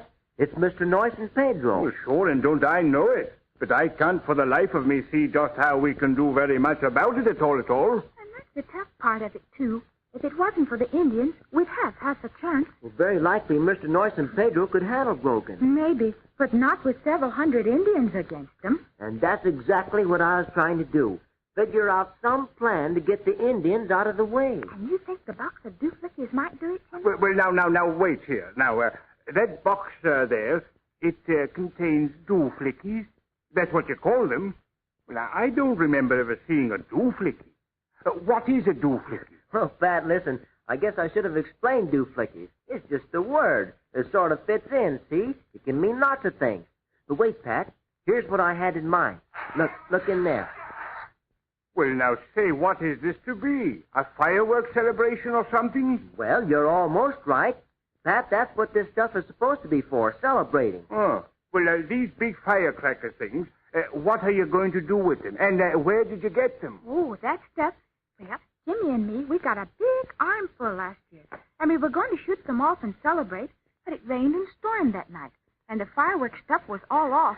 Yeah, and it was the very next day that we got a letter saying that Dad was in trouble. So we sort of had other things to think about than shoot off rockets and things. Yes, and so you brought them along. Well, I'd say they were excess baggage, all right, when there's so many other things needed. But you don't understand, Pat. Listen, what would you do if you lost your daddy and then you found him again? Wouldn't you sort of celebrate, too? Well, sure now. And that is about the one thing I'd be after doing, Ginny. Okay, that's what Gene and me had in mind when we packed these fireworks in the plane. Sure. We meant to have a swell celebration when we rescued Daddy and discovered the black flame and the Inca gold. Well, it's a mighty swell idea, all right. Now, if I was you, I'd just put him away for a time, until we find your dad. I don't see how fireworks can help much in this shindig anyway. Well, neither did I until just a little while ago. Mr. Noyce told us that the element of surprise was the best thing when dealing with hostile natives. And just how will fireworks fit into the picture? Well, gosh, I don't exactly know yet, but they might. Maybe if we all get our heads together, we might think up something. Listen, Jimmy, if these fireworks are going to do us any good, we first have to get near the ceremonial fire. And I've got an idea. How about us making our faces brown like the Indians? And maybe dress up like the Indians. There's that little Indian drum hanging on the cabin wall. I could thump that. Sure. We'll take that little tom-tom and go join the Indian dance. Oh, swell. If they get as excited about their ceremonial as Mr. Noyce says they do, why, maybe they'll never notice us. Yeah, and we can get a chance to pull something. Well, but where did the tom-tom come from? I don't remember ever noticing it before. Well, the night you went away for assistance down at the swamp, we fixed up the hoot nanny again. The loudspeaker in the trees, remember? Oh, yes. Yeah, and it works well, too. The Indian flew the coop, and in the morning, Gene and I, we found a little tom-tom quite near the plane. Oh, well, most likely an Indian must have dropped it when he went scramming for home. Oh, gosh, if we only had that loudspeaker now, maybe we could make enough noise to scare them again. But we haven't. It's still hanging up there in the trees. But say, I got an idea for making some real weird noises. Pat, you remember the roars we used to make back home? The roarers? No, I don't think I ever heard of them. What are they? You mean the little things we used to make out of the round breakfast food carton? That's what I mean, Gene. Look, Pat, maybe we can make some swell roars. Well, now, if such a thing could be done, well, I'm all for it. All right. Gene, get that little tom-tom off the wall. Okay. Pat, have you got a tube of cement, the kind you patch the wings with? Well, sure, and you bet I have. Waterproof stuff dries almost immediately. Do you want it? And how? Wait, I got a long piece of twine in my pocket somewhere. I had it. Yeah, here it is. Give me the tom-tom, Gene. Jimmy, here's the cement. Open the tube, Pat, and squeeze it all out. Hurry. You want me to squeeze it here, right here, in the center of the skin on this tom-tom? Yeah, right there. That's well. And now then, I'm going to stick this end of the twine right on the glue, like this, and then let it dry for a while. I guess it must be all right, but it certainly doesn't look like anything that's going to scare Indians very badly. Oh, no? Well, you just wait until you hear it. Here, Gene, you hold it. Don't jiggle it. Let the cement dry. Okay. I've got some powdered rosin in the medical kit. I'll get some. Well, now, what do we do with the powdered rosin now? I thought they just used it to play fiddles with. Well, it's the same thing. It's the rosin on the violin bow that makes the sound come from the violin. Oh, it's the rosin on the string that makes the big noise on a roar. Okay, I've got it, Pat. Now, while Gene holds the tom-tom steady, you hold out the piece of twine. Now, don't yank it loose from the cement, though. Well, I'll try not to, but look here. Aren't we sort of wasting time? This isn't getting us anywhere about helping Mr. Noyce and Pedro, you know. Well, maybe not yet, but it will. Hold it tight, Pat. That's it. I want to rub some of this powdered rosin on the twine. Gosh, Pat, I hope this does what I think it will. Well, I'm hoping the same thing. I don't know what it is or what it does, but I'm hoping just the same. Well, just hold your horses. Let me have the tom-tom now, Gene. How's the cement? Gosh, it looks dry as can be. Oh, that's quick stuff to dry, all right, Jimmy. Well, listen, I'm going to try this. Not loud, see, just a little bit. Just in case the cement isn't quite dry yet. Listen, I just hold the rosin twine and pull my thumb and finger along it. Listen. Say, that is something, Jimmy. But is that all the loudness? Well, you wait for just a little while, Gene, until I think it's sure the twine is good and dry. Then I'll let you hear some real noise. I'll hold the string tighter when it's slipping through my fingers. Well, now that it's all made up, just what do you intend doing with it? Like this, Pat. You're going to stay right here with the ship. Be ready to help us when we get back. Or maybe we'll have Mr. Noyce and Pedro with us. Well, that's understood, but what about this here contraption now? Well, I was coming to that. Gene wants to go along with me. All right, that suits me now. Look, Gene, you and I, we're going up to the village now. Okay. And I'm carrying the fireworks, the whole box of them. And me? I take the tom-tom, I suppose. Right. And now then, when we get to the edge of the village, we stop among the trees. You stick there. Hang on to the roar and wait till you get the signal. And then give this thing the works. And what is the signal? Are you going to be up in the village? You darn tootin'. I've got to try to do something with these fireworks. You know, Jimmy, something seems to tell me this is going to work, and I'm for hoping so. So do I. But let's check up on the supply. Here's some firecrackers. Here's a bundle of big Roman candles. 6 of them. And here's a big skyrocket. Ooh, sure. And when it starts climbing, it sure hisses a mess of sparks. And, Pat, here's something you can do. When you hear the drum stop, use this. But what is it? It's a floral bomb, just like a rocket. Only when it's way up in the air, it explodes, and a great mass of colored balls of fire just hang in the air, way up high. Oh, yes. Well, now, look here. You say I got to set this off when the ceremonial drums stop beating. But now, how will we know? We won't. But if the drums don't quit, well, then I'm crazy. Say, let's try this roar again and see if it works. Hang on to your seat, folks. Okay, I'm all ready. Let's go, Gene. Okay, Jimmy. And remember, Pat, when the drums quit, shoot off that floral bomb. Come on, Gene. So long, Pat. And good luck to you, Jimmy, my boy. Well, it appears like we're going to have a fireworks celebration in the jungle. And Jimmy seems to think the drums are going to quit all of a sudden. Wonder just what he has in mind. Say, there's going to be some excitement in that Indian village, and Jimmy says if it works, Mr. Noyce and Pedro will be set free from the clutches of Grogan. Gosh, it's going to be difficult to wait until the next broadcast to find out just what happens. But I guess we'll have to. So remember, you and I, we have a date to listen to the next chapter. I'll be seeing you.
Flame of the Amazon, featuring Harold Noyes, world-famous explorer in person.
Jimmy and Jean Brady, obeying the orders of Mr. Noyes, deliberately cut Limey Scroggins loose and arranged that he go over to the hut where Pedro is guarding Butch Grogan.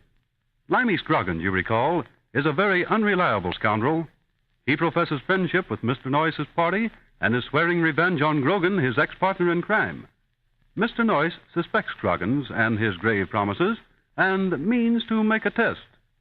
Jimmy and Jean are told to get behind Grogan's hut and listen to the conversation when these two renegades get together. Jimmy and Jean are stealthily approaching from the back of the hut, trying to keep out of sight from the savage Indians who are now swinging into their wild ceremonial dance around the newly kindled fire.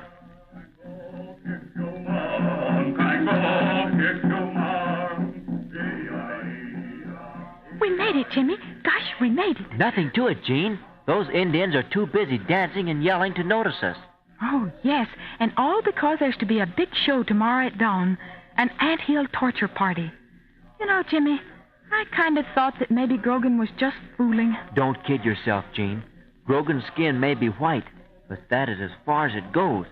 He got the Indians here to help him capture us, and he had to promise those Indians some sort of a reward. And this is part of it. Gosh, isn't it going to be swell, though?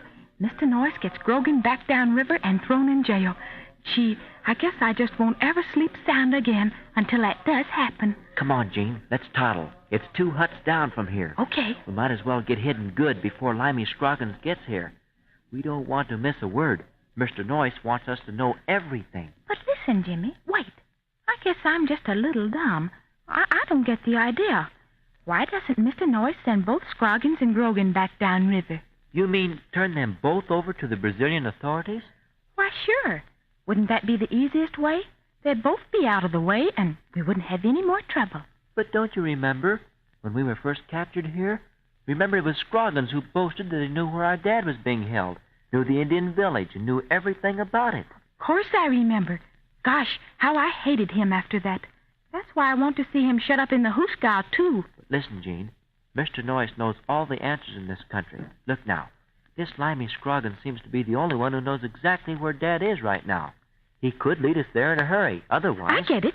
Otherwise, we might travel miles and miles all over the jungle. Yes, and maybe even then we may never find Dad at all, you see. We're going to need Scroggins. But if he's a double-crosser, as Mr. Noyes suspects, he'd be a very dangerous man to have in our party. Then why are we taking this chance on him? Why don't we... Wait now, Jean. Listen. Mr. Noyes has suspicions. Yeah? He means to find out if Scroggins is really on our side, see? If he is, well, he goes with us and Grogan goes to jail. Oh, I guess I'm beginning to get it now.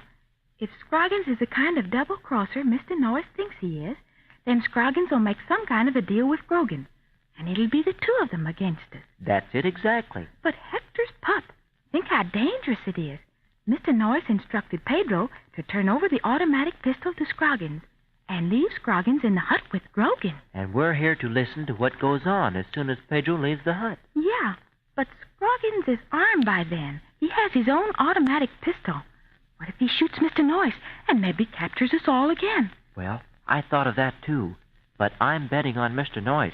He knows exactly what he's doing. I know it, Jimmy. I know it.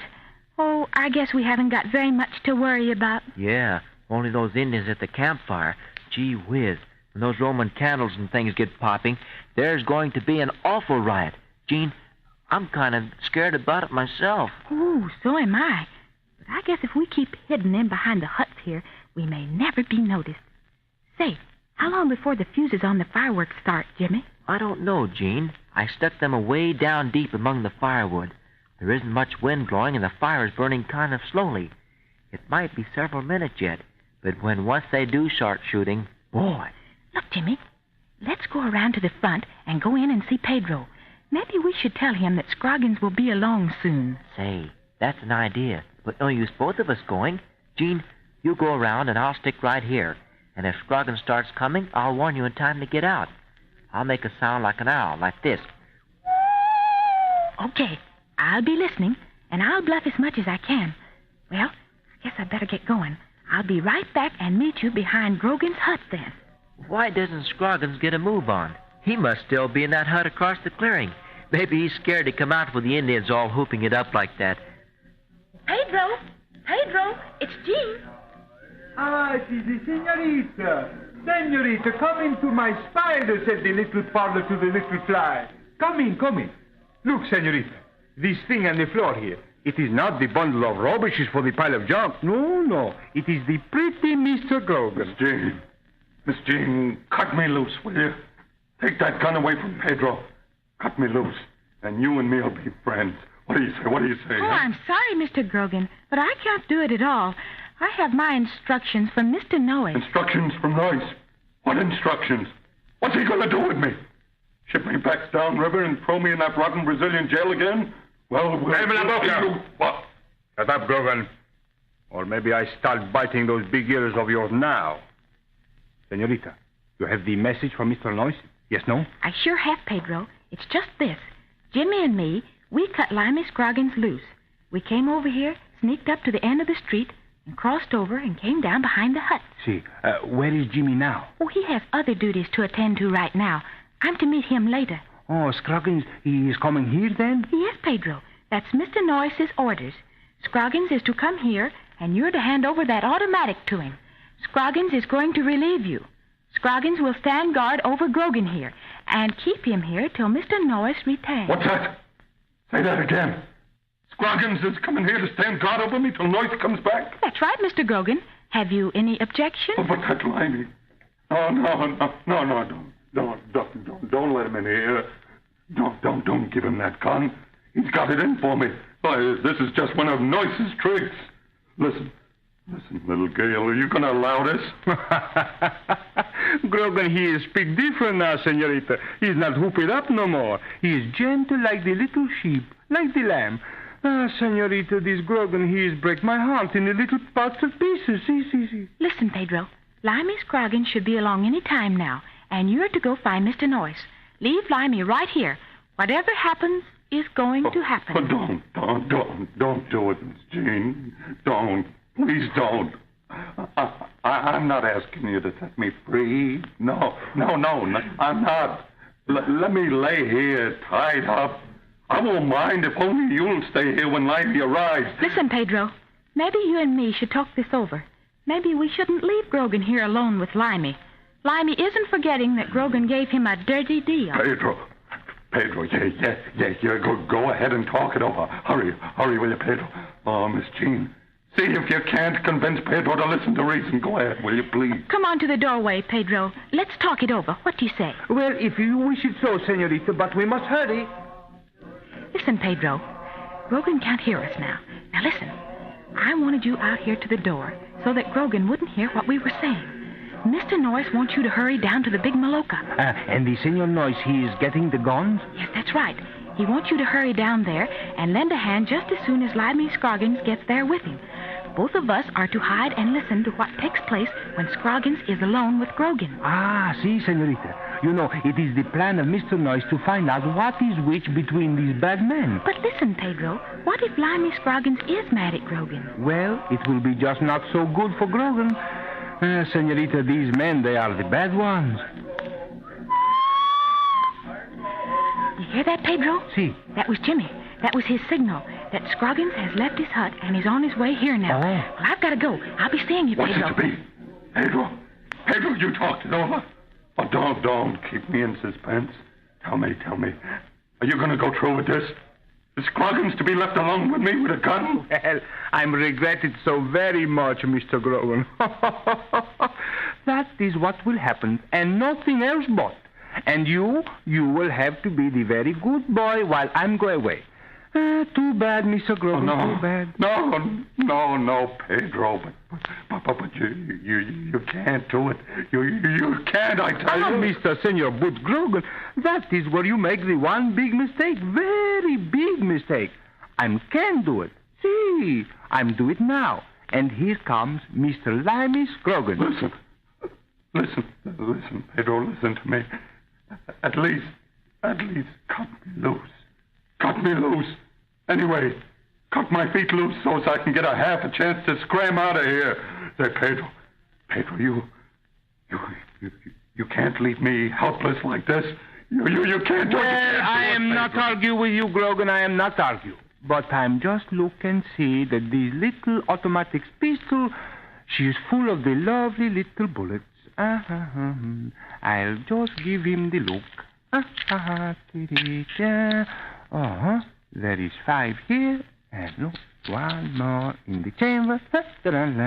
I just put these lovely little bullets back in the crib like this. And when your friend Scroggins is come here, I'm hand over this beautiful gun to him in the very fine, good condition. Mr. Grogan, I feel so sorry for you. Don't do it, Pedro, please. Mr. Pedro, I'm asking you like a friend. Don't leave me here alone with Scroggins. Don't give him that gun. My life ain't worth 10 cents. Mr. Grogan, you are all wrong. See, but you are all wrong. Your life, she ain't worth maybe 1 nickel. I hope, anyway. Scroggins is coming now. And maybe I think he's going to cook your geese. Well, goodbye.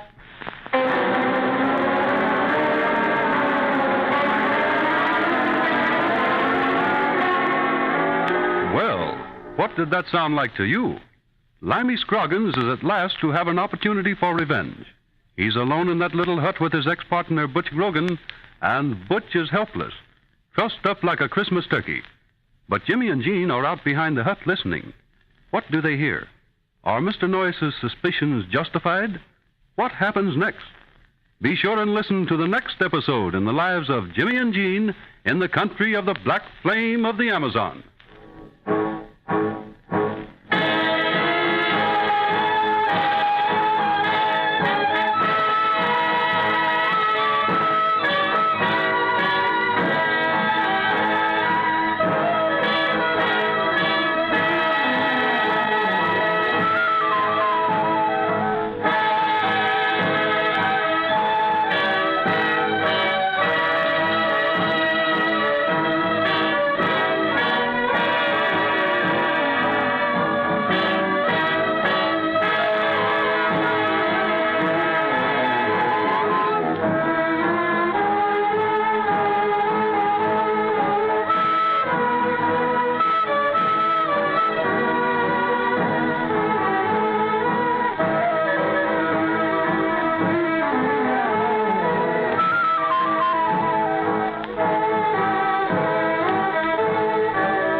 Welcome to Golden Age Radio, rumble.com/C/GAR. Visit veteransradioministry.com for more videos like this.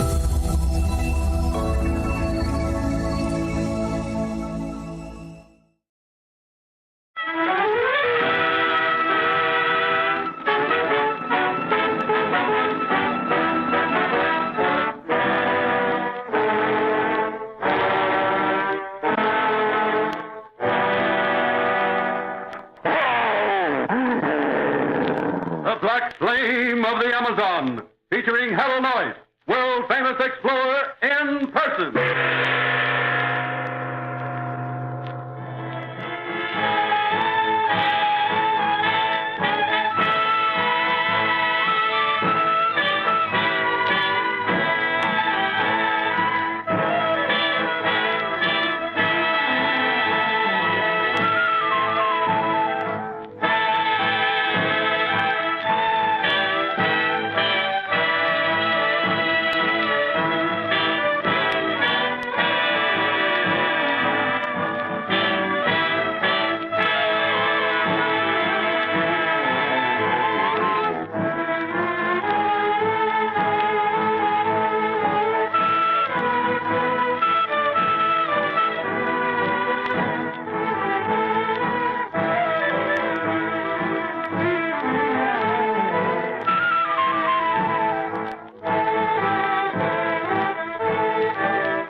Leaving Donovan to guard the plane, Gene and Jimmy Brady cautiously made their way toward the Indian village. Passing quietly behind the native huts, they located Mr. Noyes bound and gagged in the doctor's dwelling. It was while Miss Jean was liberating the captive that Jimmy Brady was busy with his big box of firecrackers and skyrockets. At the far end of the village street stood a great pile of firewood. When kindled, it would be the ceremonial fire around which the natives would perform the dance of death. Quickly but carefully, Jimmy buried the fireworks deep among the dry wood, then hurried back to join his sister and Noyes. None too soon either, for suddenly the frenzied Indians came rushing with torches. The ceremonial fire was kindled and the dancing began. Anxiously, our three friends awaited developments. Then suddenly came a great sizzling sound, a loud bang, a red ball of light shot high in the air. The tom-toms stopped suddenly. The dancers stood thunderstruck. What great magic is this? It is a tense and dangerous moment. The fireworks display is just starting.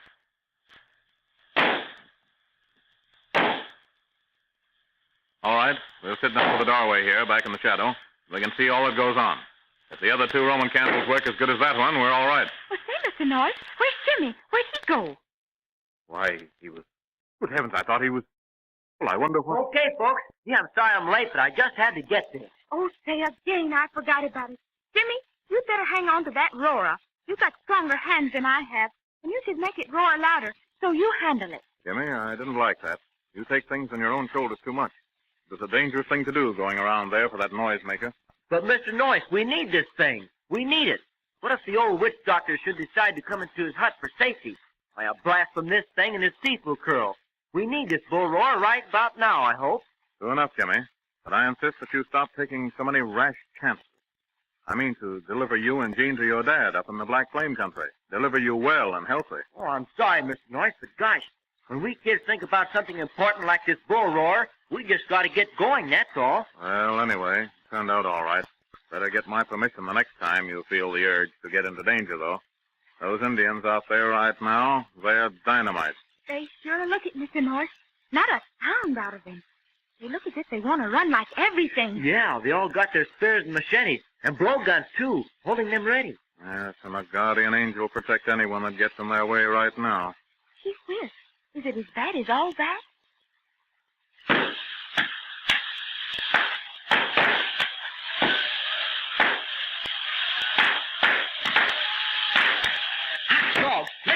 Will you? I didn't fall on my job, Mr. Noyes. I didn't. Look at that. There's fireworks for you. Yeah, it's a dandy display, Jimmy. Something the Indians never saw before. Something they'll never forget. Hey, look at them. They're like a bunch of sheep all dashing here and there, tramping all over each other. And say, me eye, he's got his big feet all tangled up in that bow and arrow of his. They're scattering, Mr. Noyes. They're hot-footing it all right. Now, he's out.